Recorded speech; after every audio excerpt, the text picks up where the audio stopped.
Bonjour à tous, j'espère que vous allez bien. Donc dans cette vidéo-là, on va parler de ce site-là qui représente un outil d'intelligence artificielle, Hugging Face. Alors le site pour accéder déjà, il faut aller mettre tout simplement huggingface.co, c'est pas .com, donc c'est .co. Il faut qu'on ait dans donc ce site-là, vous allez voir donc en fait ce qui m'intéresse, c'est cette partie-là, les modèles. Alors les modèles c'est quoi? C'est que tout simplement les algorithmes ou bien les méthodes qui sont utilisées derrière dans ce système-là, c'est vraiment très intéressant parce que on va dire qu'il a énormément de modèles et principalement en fait il recopie les modèles les plus connus par les grosses boîtes, comme on peut voir ici. On peut trouver le modèle de Facebook, celui de Meta, il y a les modèles de Microsoft, on peut trouver les modèles de Google. Donc tous ces modèles là, ce sont des modèles très puissants qui vont nous permettre en fait de de travailler avec l'intelligence artificielle. C'est exactement comme ChatGPT, ça veut dire que on va écrire un prompt et on va écrire une question, on va lui demander en fait de répondre à une requête, on va sélectionner un modèle et par la suite il va me donner tout simplement donc la réponse, et ça c'est gratuit.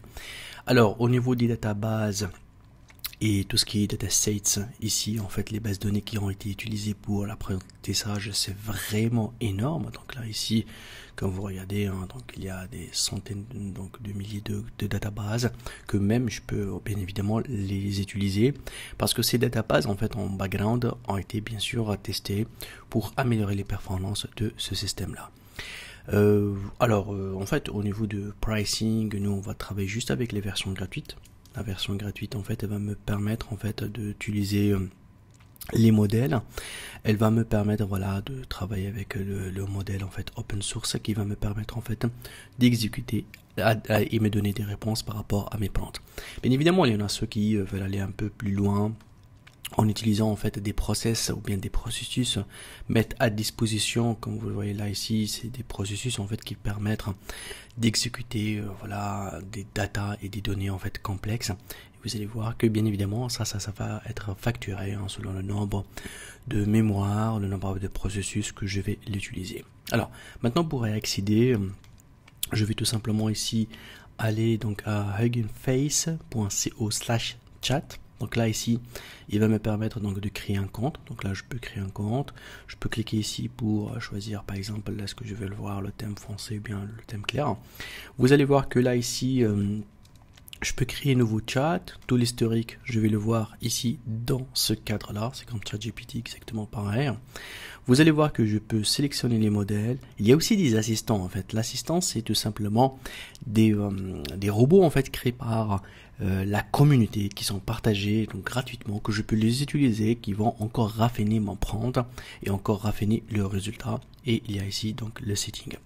Vous allez voir que vraiment il y a une très très grande communauté pour Hugging Face. Donc il y aura plusieurs personnes en fait qui partagent en fait leur création, leur créativité, leurs nouveaux tests. Donc c'est vraiment ce qui fait l'importance en fait de ce site internet là. Alors pour nous c'est très simple. Donc là ici j'ai les modèles. Alors pour accéder aux modèles, je peux cliquer ici à gauche, comme je peux venir ici pour voir tout simplement ici le modèle. Je peux cliquer là sur ce bouton là pour changer, configurer le modèle. Donc là, vous allez voir, lorsque je clique ici, il va me donner bien évidemment donc accès à mettre à jour et à définir en fait les modèles existants. Et voilà, donc là ici j'en ai donc les modèles qui sont présentés là. Donc on a jusqu'à maintenant 8 modèles, que je peux bien évidemment donc basculer entre ces modèles là. Ça veut dire que là par exemple il travaille avec ce modèle là, Cohere for AI. Il y en a celui du Meta, il y en a l'autre Mistrali, il y en a un autre modèle ici Hermes, il y en a le 01 AI, il y en a aussi Mistral, un autre Mistral. En fait, ça c'est une entreprise en fait française. Il y a aussi celui de Microsoft. Et chacun de ces modèles-là, bien évidemment, si je prends celui de Meta, je peux voir en fait le modèle de la page de ce modèle-là qui donne énormément en fait de data et d'informations et détails, comment vraiment ce modèle il fonctionne, pour ceux qui veulent vraiment entrer en profondeur pour voir en fait la méthode d'apprentissage de ce modèle-là. Je peux aussi ici créer ce qu'on appelle system prompt. Ça veut dire que là je peux en fait donner un peu plus d'informations sur moi, sur mon business, sur mon domaine, pour qu'il me reconnaisse et à un certain moment, lorsque je vais utiliser par exemple ce modèle-là, il a déjà des informations, voilà, prérequis par rapport, par exemple, à qui je suis. Et ça va éviter qu'à chaque fois, par exemple, lorsque j'ai tapé une prompt, je dois lui donner, voilà, ces informations-là. Ok. Alors maintenant, si je vais, par exemple, rester sur le premier, vous allez voir qu'à chaque fois que je choisis un modèle ici, je vais voir ici en bas, vous allez trouver en fait voilà les options de chaque modèle. Par exemple celui-là, si je clique ici, vous allez voir que là, il peut voilà utiliser l'internet, il peut donc travailler avec un URL spécifique, je peux lui envoyer des documents. Il a ce qu'on appelle calculator. Ici c'est tout simplement c'est une calculatrice avancée. Il peut travailler à éditer les images, il peut me générer les images. Si je change le modèle, je prends celui du Meta, par exemple pour le Meta, bien sûr je dois cliquer Activate ici pour qu'il soit active. Vous allez voir que là, ici, je vais avoir uniquement une seule option, c'est la recherche sur Internet. Ok, donc là, vous avez bien sûr la possibilité de sélectionner en fait le système ou le modèle qui vous intéresse. Donc là, il vous dit voilà, ça a été créé par Meta, et là, il vous donne la source de modèle. Donc pour que vous voulez voir plus de détails, il fallait tout simplement cliquer ici. Il va vous donner le site officiel bien évidemment de ce modèle là. Alors une fois que vous avez sélectionné le modèle qui vous intéresse, si je vais prendre celui-là par exemple le Query for AI, celui-là il va me donner encore d'autres options comme par exemple ajouter et uploader des fichiers, et ça aussi c'est très très intéressant comme option parce que à part ça j'aurai aussi donc plusieurs outils. Vous pouvez bien sûr faire le test par rapport à ça et par la suite bien évidemment voir si j'ai un autre résultat, si le résultat bien sûr il est différent de celui de ChatGPT, ça reste toujours le modèle ChatGPT, c'est un modèle très avancé, mais pour moi par exemple, pour ceux qui n'ont pas la version pro, la version payante de ChatGPT, vraiment essayer des modèles ici d'intelligence artificielle gratuitement, c'est très très bénéfique. Alors je vais essayer de tester ici, je vais lui dire par exemple, je suis intéressé par la génération de revenus passifs avec l'intelligence artificielle.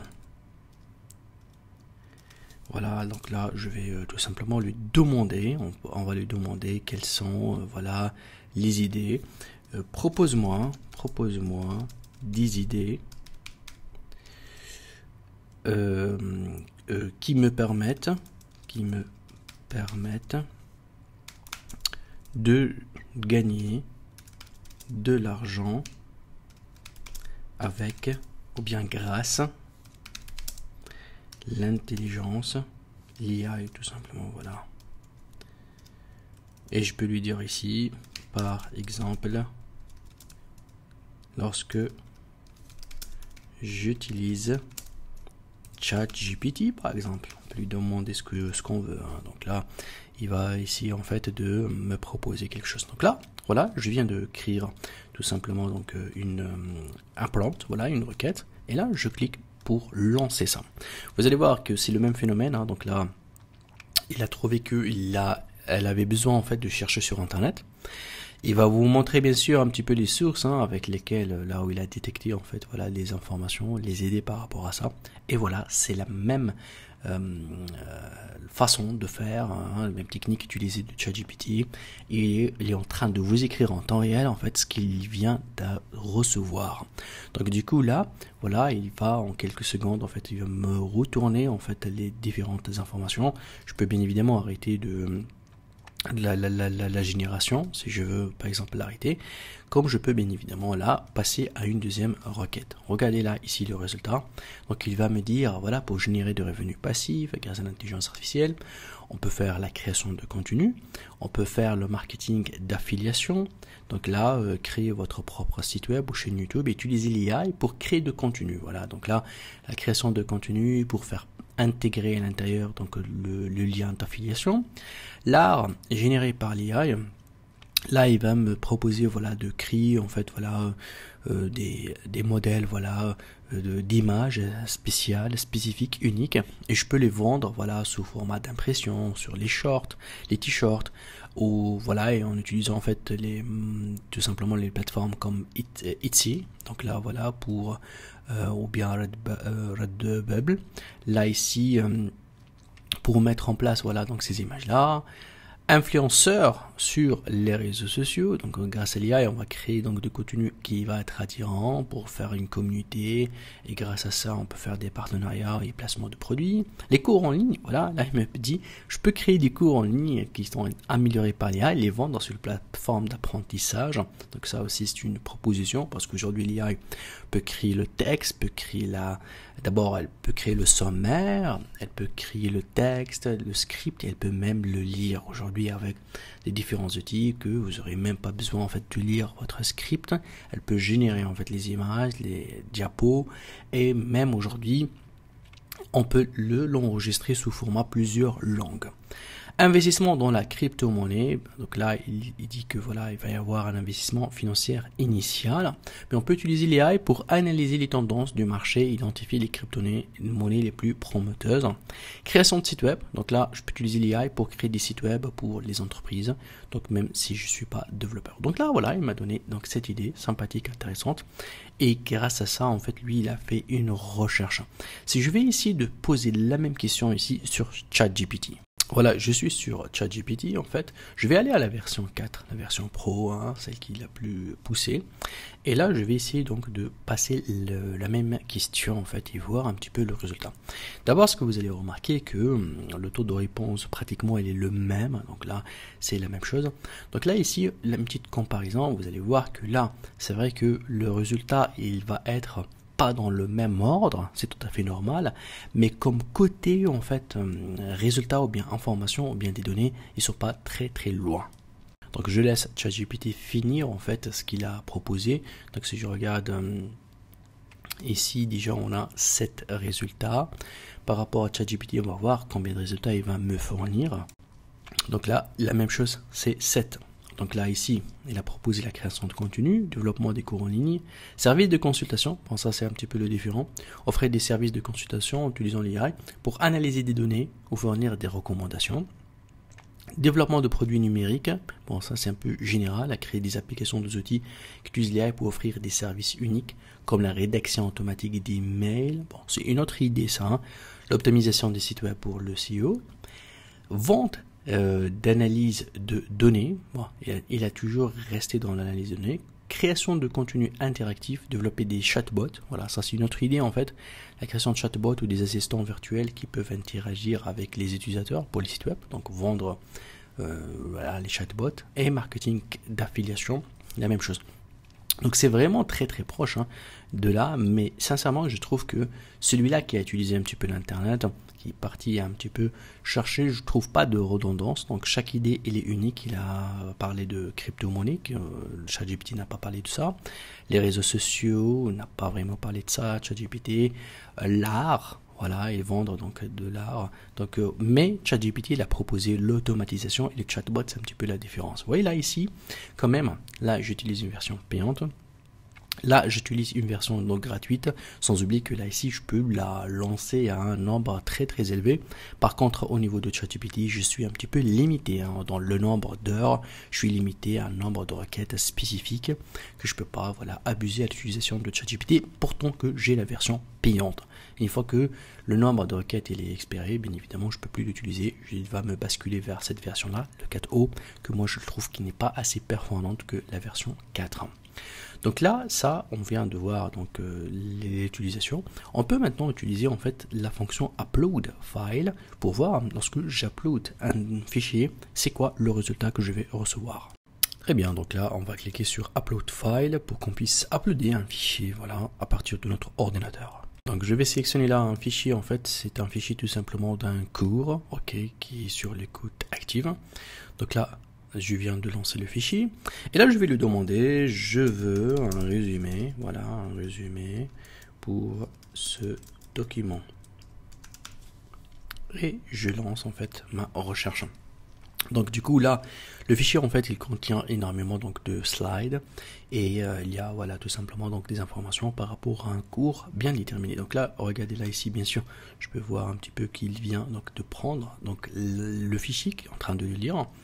Et là, il vient de me faire voilà un résumé, voilà, il me dit c'est quoi le nom de document, c'est un guide voilà sur les techniques d'écoute active. Donc du coup là, il a bien compris en fait ma demande, il a parcouru le site, plutôt le document, et il m'a donné voilà un résumé très très simple avec une conclusion à l'intérieur. Alors là, je vais lui demander, je veux créer une description de ce cours et la mettre sur ma page de vente et je vais lui dire donnez-moi une description qui donne envie d'acheter ce cours. Voilà, donc ça c'est la même chose en fait, toujours il va aller à mettre en fait voilà en place une description qui est basée sur le contenu qui existe dans ce PDF là. Il va encore le parcourir, il va encore me créer voilà ma demande, et comme vous le voyez, la lecture d'un fichier PDF c'est une lecture très intéressante qui a été faite d'une manière voilà donc significative, en profondeur, et ça c'est très très important parce que je suis en train d'utiliser un modèle qui est aujourd'hui un modèle très très demandé. Alors imaginez que là je vais lui dire je veux que tu me proposes une image de couverture à mettre sur la vidéo de ma formation. Voilà, je peux lui donner en fait le format avec les dimensions aussi. Et on va en fait laisser la question comme ça en fait un petit peu ouverte. On va voir s'il est capable là de partir à la génération en fait d'images, et qu'est-ce qu'il va me faire dans cette image là. Parce que après par la suite je peux vraiment orienter la discussion pour que ce soit un peu plus sur voilà qu'est-ce qu'il doit écrire, les couleurs, les dimensions. Si je veux ajouter voilà une image à l'intérieur de cette image là aussi. Voilà, donc là c'est l'image en fait qui vient de me la créer. Écoute, donc regardez là, je vois qu'au niveau du texte c'est pas top, donc je vais lui dire ne pas écrire dans l'image, et je veux une image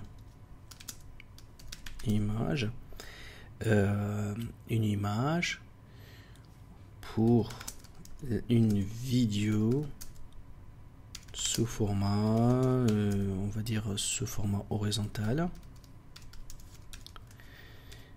qui va être uploadé sur YouTube. Donc là on va essayer de voir un petit peu ce qui va me donner en fait voilà comme résultat. Donc là normalement il va un petit peu changer le format, changer la façon. Je n'ai pas donné des remarques par rapport à l'image, peut-être qu'il peut garder cette image là. Comme vous voyez, c'est une image générée par l'intelligence artificielle, donc c'est une image unique qui n'est pas voilà, qui n'existe pas sur internet, ça c'est très très important. Je peux aussi uploader une image à moi, à ma photo, je peux lui demander bien sûr de l'intégrer dans l'image. Je peux lui donner un modèle voilà d'une image, d'une photo ou bien d'une couverture que j'ai vue chez un concurrent par exemple, et je peux lui demander voilà, je veux que tu travailles la même chose. Regardez là, lorsque j'ai parlé de YouTube, bien évidemment il est parti sur une image avec un peu plus de couleur, un peu plus de donc de dynamique, hein. Donc du coup là je vais essayer d'ajouter en fait la miniature YouTube. Donc là je vais lui dire je veux une miniature YouTube avec, je peux en fait lui donner les dimensions exactes qui m'intéressent. Donc je vais lui dire on va copier ça. Alors je veux une miniature YouTube, une image. Donc là je vais lui dire je veux une image de miniature YouTube avec ces dimensions Et là, je vais lui donner les dimensions en fait. Donc là, on va voir s'il va respecter ça ou pas. Donc là, j'ai exigé en fait, voilà, donc au niveau combien de pixels horizontal, combien de pixels vertical. Donc on va voir ici s'il est capable en fait de respecter ça ou pas.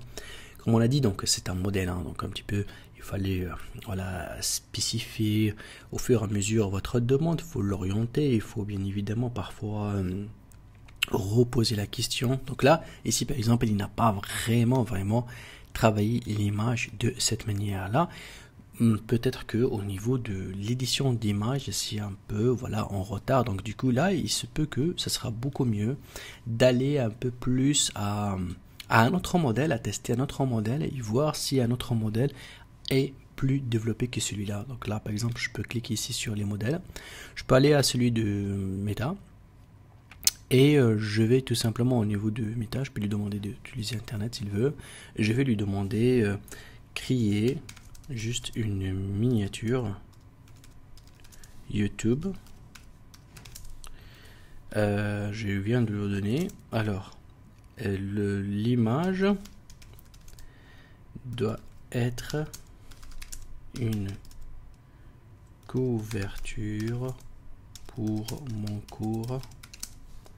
Et là, je vais mettre l'écoute active.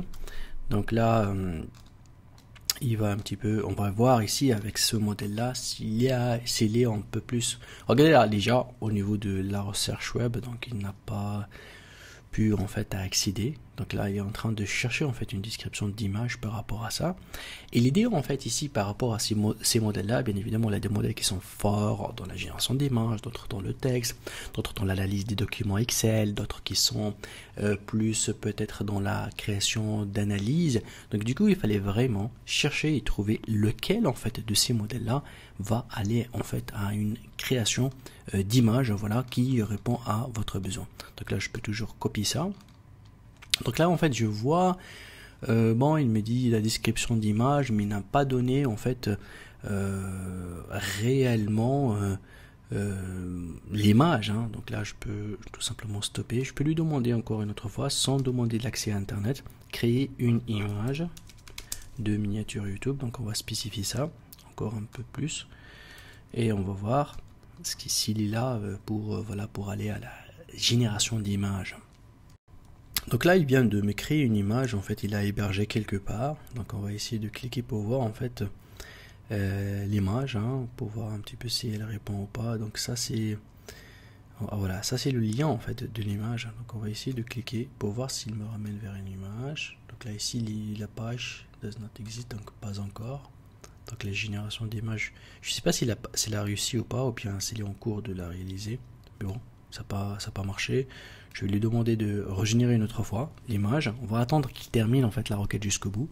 Peut-être que l'image est en cours de création, parce que ça c'est un petit peu donc le lien là où il va tout simplement héberger. Donc là, je viens de voir un petit peu le résultat, il a résumé en fait, mais là, il me dit voici l'image en fait finale, mais là, je ne vois pas en fait l'image, je vais lui dire donne-moi le lien de téléchargement de cette image que tu as créée pour moi. Parce que là, je ne vois pas en fait l'image, hein. Donc il a fait la création. Ok, je n'ai pas la capacité de créer et de stocker des images.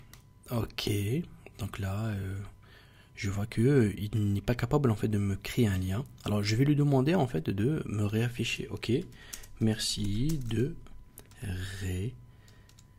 réafficher cette image maintenant. Voilà, donc là, on va lui dire de me faire afficher. Donc là ici, regardez, donc là de ce modèle-là, voilà, il n'est pas capable en fait de générer l'image. Peut-être qu'ils vont un petit peu le développer pour avoir un petit peu d'image un peu plus poussée, mais bon, le modèle en fait de Meta, il est peut-être beaucoup plus fort en fait dans la génération des textes pour les pubs, dans la génération des ads, il est un peu plus dans la création des stratégies marketing. Celui-là, il va aller beaucoup plus s'il va ajouter cette fonction-là qui est la fonction de la génération d'images. Ok, maintenant on va parler un petit peu des assistants. Donc voilà, cet aspect-là. Assistant, en fait, voilà, il y aura des modèles qui ont été créés par la communauté. Voilà, donc je peux un petit peu aussi faire un tri par voilà, les plus populaires ou bien les plus tendants. Et vous allez voir que là, par exemple, là, ce sont des modèles que je peux les utiliser qui sont déjà en fait préfabriqués. Alors du coup, pour commencer, moi, il faut savoir que lorsque je clique par exemple sur cet assistant-là, il va me dire il a été fait voilà par quelle personne. Et là, il me dit make a prompt and get an image in return. Donc là, je mets un prompt et je vais voilà tout simplement donc une image en retour. Mais attention là, ici dans ce système-là, donc il me donne l'URL, le système instruction, et ça c'est très important. Je peux voir un petit peu donc l'information donc de ce système-là, et je vais tout simplement l'activer. Alors attention, il me dit celui-là il fonctionne avec quel modèle? Donc Mixtral. Donc je vais choisir donc le modèle Mixtral qui est celui-là qui fonctionne avec ce système-là. Donc là je clique sur Active. Donc j'en ai besoin d'activer en fait cet assistant-là. On va un petit peu, on va dire, l'utiliser. Donc voilà, donc cet assistant là il est actif, il va tourner et là voilà il me dit voilà c'est quoi en fait l'image que tu veux la générer. Alors ici en fait on va essayer de générer ensemble l'image qu'on a tout à l'heure en fait proposée ici. Donc c'est la même chose, donc on va lui demander de me créer une image qui répond à ça. Donc là, hop, je vais copier ce prompt là et voir un petit peu ce qu'il va me donner comme résultat. Bien évidemment il a utiliser un autre modèle. Il y a un prompt qui est derrière, voilà, un prompt qui va être mis en place. Et là, vous allez voir qu'il y aura y avoir la génération d'images. Donc, on va patienter quelques secondes, le temps que la génération d'images se termine. Et normalement, il doit m'afficher en fait le lien ou m'afficher l'image que je peux la télécharger. Ok, donc là, l'image, elle prend un peu plus de temps. Donc, on va essayer de reposer la question. Donc là, je vais lui demander créer une image pour donc mon cours, et là je vais mettre le nom de cours, l'écoute active, et je vais lui dire je veux une image sans texte. On va essayer de voir un petit peu ce qu'il va me donner. Donc là il est en train de générer l'image et voilà, donc là il y a donc l'image. Vous voyez là, même si j'ai demandé sans texte, donc là on va refaire, je vais lui demander refaire l'image et on va voir hein, s'il est capable en fait de suivre l'instruction et de recréer l'image sans texte. Donc on va essayer de voir, toujours pareil. Donc là au niveau de ce modèle là, il n'y a pas encore en fait arrivé à la perfection qu'on a dans le ChatGPT. Vous pouvez bien évidemment au niveau d'assistant créer ici pour créer votre propre assistant. Donc là, vous pouvez ajouter donc l'avatar, une petite photo, le nom de cet assistant-là, la description. Vous pouvez choisir le modèle 1 qui vous intéresse, que vous pouvez trouver quel est le modèle en fait le plus performant par rapport à ce que vous voulez. Vous voyez aussi par rapport à chaque modèle, vous pouvez changer un petit peu ce qu'on appelle les paramètres personnalisés en fait, à ajouter par exemple au niveau de la température, plus que c'est élevé, plus que c'est précis bien évidemment. Vous pouvez donner de messages à sélectionner lorsque je commence, voilà des exemples voilà donc de messages lorsque je veux le commencer. Je peux lui donner soit la possibilité de se connecter à internet, de travailler sur un domaine, à chercher dans un domaine spécifique, ou bien d'aller à consulter un lien spécifique. Et là ici à droite, donc je crée mon prompt qui va mettre en situation en fait notre assistant. On va donc faire un petit test ensemble. On va créer un assistant. Donc là ici on va uploader une image. Voilà, donc on a mis une image pour cet assistant. On va faire un assistant qui fait le référencement sur Google. Donc il fallait que je lui donne en fait le nom. Voilà. Alors une petite description. Bon, c'est juste une description pour cet assistant là. Si je vais le partager par la suite pour le public, c'est important de mettre une petite description pour expliquer ce qu'il fait. Par la suite, il faut que je sélectionne un modèle avec lequel ce système-là va travailler. Je vais prendre le premier modèle. Je vais donner bien évidemment quelques informations pour les messages de bienvenue, c'est-à-dire les messages qui peuvent être déclenchés. Je vais demander si les personnes veulent créer par exemple un article, s'ils veulent connecter par exemple aussi leur site internet en fait avec une autre extension. ou bien notre assistant. Donc voilà, donc là, deuxième message, je peux mettre celui-là. Je vais laisser en fait l'accès par défaut ici. Et là, ce qui est très important en fait, est de mettre les informations par rapport à ce prompt-là. Donc du coup là, j'ai préparé en fait tout un travail en fait qui va m'aider et assister les personnes en fait qui veulent utiliser cette extension là, donc à bien mettre en fait donc les données des informations, donc ils vont être assistés. Voilà, donc là c'est tout ça, c'est le travail en fait par rapport à notre extension. Et je vais tout simplement donc cliquer ici sur Create. Donc là, je viens de créer un assistant qui va bien travailler en fait sur le référencement. Donc là ici, donc il fallait tout simplement donc confirmer. On regarde si on n'a pas oublié en fait une information. Donc là normalement la page devrait en fait ah oui. Donc usage. Donc là c'est ok. Alors on va voir en fait pourquoi. Si ça a été créé ou pas, hein. Donc on va cliquer ici, non toujours pas, donc on va essayer de réactualiser la page. On va cliquer une autre fois sur la création donc de l'assistant. On va essayer donc de refaire en fait les étapes pour en être sûr. Donc là, c'est des informations. On va uploader notre avatar. Donc là, je prends une image de cet avatar là. Je mettrai donc la description, le nom bien sûr de mon assistant, le premier donc message. Il fallait que, donc parfois si ça passe pas, il fallait le réécrire, hein. Parfois ça peut bloquer, hein, bon, pour des problèmes peut-être de connexion. Et là voilà, donc on va laisser tout le reste par défaut. On va essayer de cliquer sur créer. Voilà, donc là ça vient d'être créé, c'est très important. Bien évidemment, là c'est le lien. Si je veux le partager, voilà. Et donc il est public, donc là les gens ils peuvent le chercher, ils peuvent le trouver. Donc là ce qu'il faut faire, bien sûr il faut que je l'active. Donc je clique sur activer. Là c'est bien active, donc mon avatar il est bien activé. Donc là voilà, donc là ce que je vais faire en fait, je vais essayer de travailler avec mon avatar. Alors du coup là je vais écrire en fait tout simplement un article. Il va me renvoyer le message de bienvenue et bien évidemment je dois lui mettre en fait le site internet. Donc là je vais lui donner donc le site internet. On va voir s'il est capable en fait de parcourir donc notre site et de me proposer en fait des informations. Bon là il va demander en fait le site internet.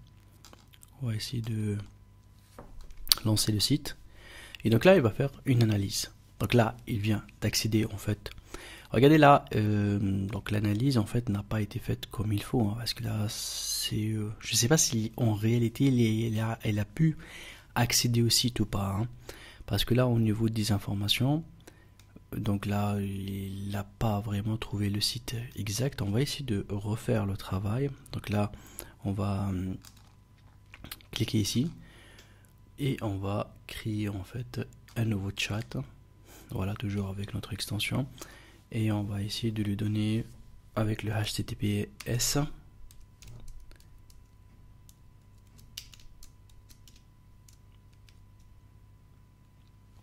Alors www.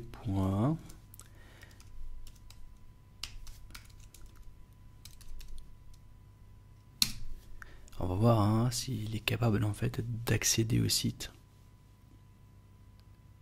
Non, pareil. Hein. Donc c'est toujours un accès qui part. Je sais pas, il est en train de voir avec l'accès online ou pas. Alors ce que je vais faire, je vais un petit peu améliorer en fait cet assistant là. Donc je reviens ici. Non, plutôt on va aller à Settings, voilà. Et on va éditer pour que je lui donne d'une manière obligatoire en fait de se connecter sur internet. Vous voyez, donc là je lui passe spécialement d'accéder sur internet. On va voir en fait si ce qu'on vient de faire va améliorer ou pas. Donc là je viens de donc lui donner l'accès à internet comme vous le voyez là ici, donc has internet access. On va refaire la même chose, donc là et voir si le résultat va être différent ou pas.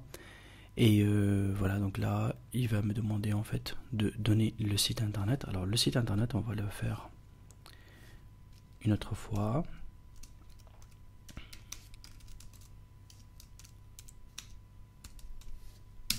Ok, Donc là, lorsqu'on a forcé la connexion internet, normalement il devrait trouver des informations voilà, beaucoup plus poussées. Voilà, donc là c'est beaucoup mieux, donc ça fonctionne d'une manière plus correcte. Donc là il me demandait, donc c'est ok, oui, je vais dire oui, je confirme. Voilà. Et donc là normalement il va aller à la génération donc des mots-clés, il va me proposer en fait des mots-clés que je peux les utiliser donc dans mon référencement. Donc là au niveau de la création de mots-clés, regardez là, au niveau de la création de mots-clés, c'est un petit peu, voilà, là c'est correct, mais ça c'est pas correct. Donc au niveau de l'accès, voilà, ok, voulez-vous procéder avec le mot-clé, on a choisi un autre, donc je vais choisir un autre, c'est pas celui-là, mais plutôt c'est celui-là, non pas les patients. Alors ici je peux lui dire ici, alors regardez là ici en fait lorsqu'il a commencé en fait à faire la suggestion sur l'analyse de site web, mais c'est pas vraiment vers le site web, je vais lui dire refais l'analyse sur ce site web, et là je vais remettre donc le site internet. Il fallait vraiment qu'à chaque fois apparemment on lui demandait de se reconnecter au site et non pas utiliser juste donc les informations qui sont pas correctes. Par exemple là on va voir ce qu'il va me donner. Oui, ça c'est correct, hein. Donc du coup c'est comme si on va le pousser en fait de donner en fait des mots clés par rapport à ça. Alors et du coup là ici je vais lui demander cette analyse est-elle utile, voulez-vous que j'explore les idées de contenu. Alors là je vais lui dire oui. Je veux qu'il explore en fait les idées pour me créer en fait des articles par rapport à ça. On va voir hein, si là la connexion sur internet elle est cool ou pas. Fourni semble que docteur. Regardez donc là il est parti sur d'autres sites internet, donc du coup notre assistant devrait être un peu plus amélioré pour qu'il revienne en fait toujours au site internet. Alors ce que je peux faire en fait c'est de revenir à cet assistant là, voilà, et d'aller éditer. Et ici en fait au niveau de l'information, donc là ici il a récupéré donc l'URL, comme vous le regardez, une fois que l'URL fourni, ok, et donc là je dois le demander toujours en fait de revenir en fait toujours à le site internet. Donc toujours là, si je vais dire faites des recherches en ligne en utilisant le mot-clé choisi, et toujours en se basant sur le site internet fourni, voilà, par l'utilisateur. Et là en fait cette phrase là, il fallait bien évidemment donc la baser, comme par exemple là ici lorsqu'il va rédiger un texte détaillé, je dois bien évidemment donc lui demander en fait vraiment qu'il soit parti toujours sur le site internet. Donc c'est très très important en fait de spécifier ça pour qu'il ne puisse pas le système en fait aller vers donc d'autres informations, bien d'autres idées qui sont sur d'une manière beaucoup plus large. Bon, ça c'est un exemple en fait très très simple en fait de comment je peux créer un assistant et comment cet assistant là je peux l'entraîner pour qu'il va m'aider en fait dans mon travail, au lieu que à chaque fois j'écris des prompts spécifiques ou bien je fais des recherches spécifiques. Non, je peux travailler sur un assistant. Une fois que l'assistant est puissant, à ce moment là je peux utiliser d'autres travaux qu'on va les automatiser et que cet assistant là va le faire pour nous. Il va refaire le même travail, les mêmes prompts par rapport à toutes les nouvelles inputs que je vais l'ajouter. Merci.